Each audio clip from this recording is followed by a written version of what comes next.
let's get one thing straight here. Alright? I know I'm not fucking perfect, you know. I know I'm not the little fucking princess chick that, everyone wants to see. I know I'm not like the type of girl that goes, oh my god, I broke a motherfucking nail or something like that. I'm the kind of girl that had to fight for my fucking life all the fucking time. The person I thought was my mom, the one that adopted me and my brother, there wasn't a day I went to school without blood on me. Always my fucking blood.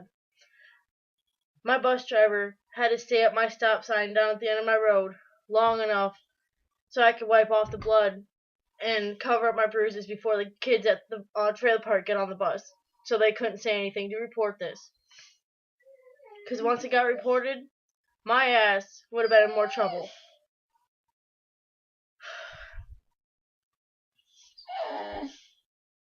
Really?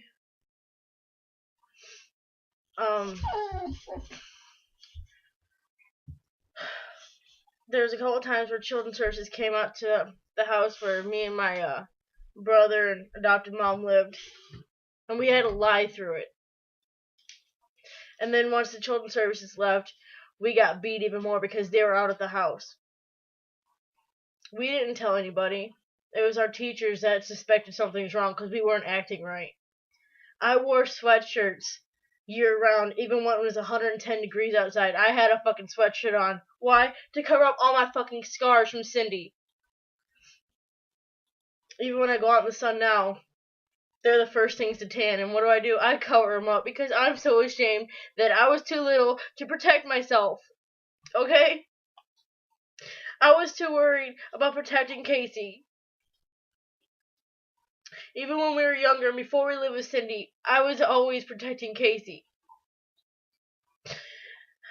He couldn't talk right, so I talked for him. At my great-grandmother's house, she wouldn't feed Kyle or Casey. So what did? I stole the food and I went to the garage and fed them. Just stupid little things to help them along, and yet everything's always my fault. Dustin was up here. He was with me up here in Ohio for about a week because I was up here for my grandma.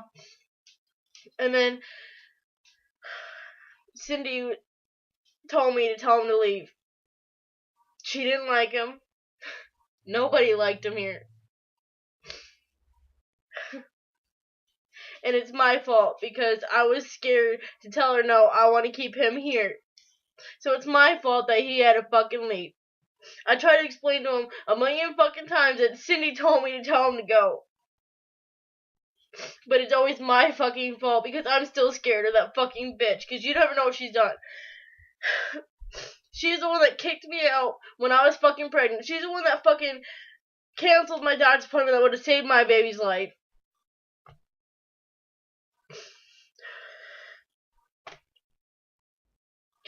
I'm sorry, Dustin. I'm not your little fucking princess. I'm never gonna be that girl that goes, oh my god, a fucking flower. Ah, butterflies and rainbows. Ah.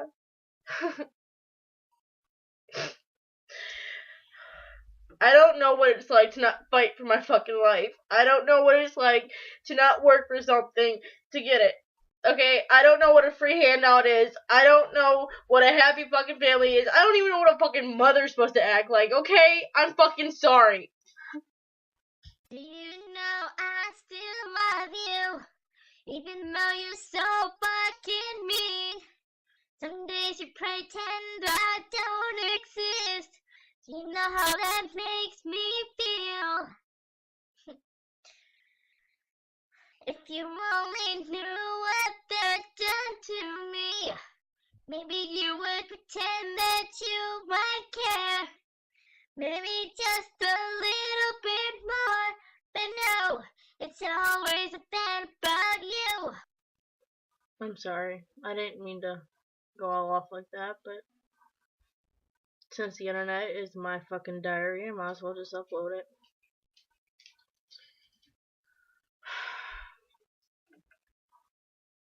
It just kind of hurts, you know? That you try to explain something to someone that you actually fell for, and they never understand. And they always blame you. Always.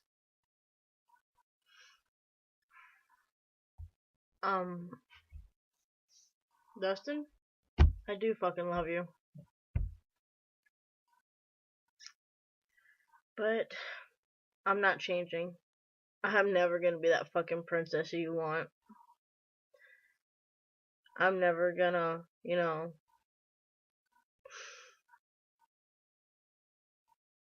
pretend like nothing ever happened in my past. I'm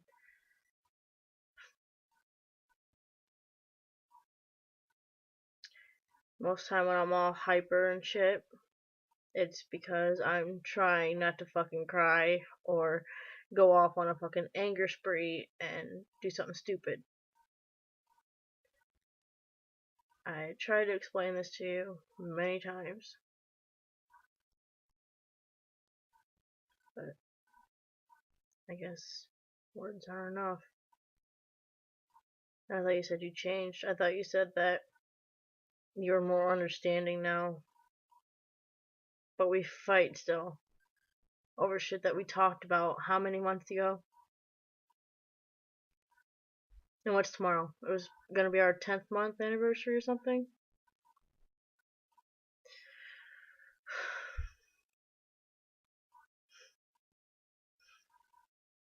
700 miles is a long way, and I can't drive. I don't have a car. I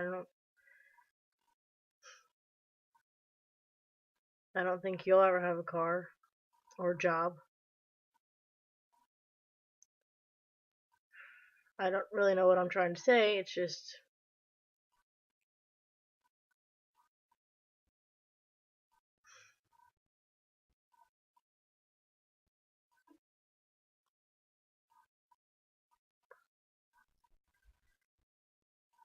I still love you. I know we fight and it's stupid shit, like not listening or blaming me for something I had no control over. And now you're saying that I could have went to my dad's. I didn't know my dad.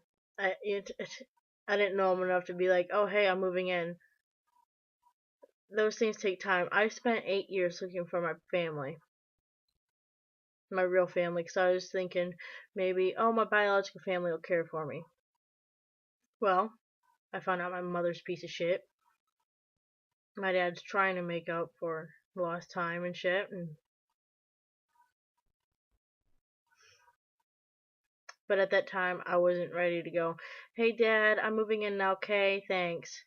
Besides, where would you have gone? You don't know nobody up here. I know you have a place in Alabama, even if you're, staying with your dad or whatever. You told me you were getting a place or a trailer with Sam and Sam's mom. You told me that a week ago. You promised me that you would call me.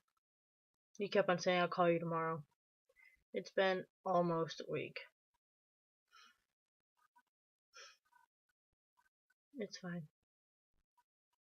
I'm used to it.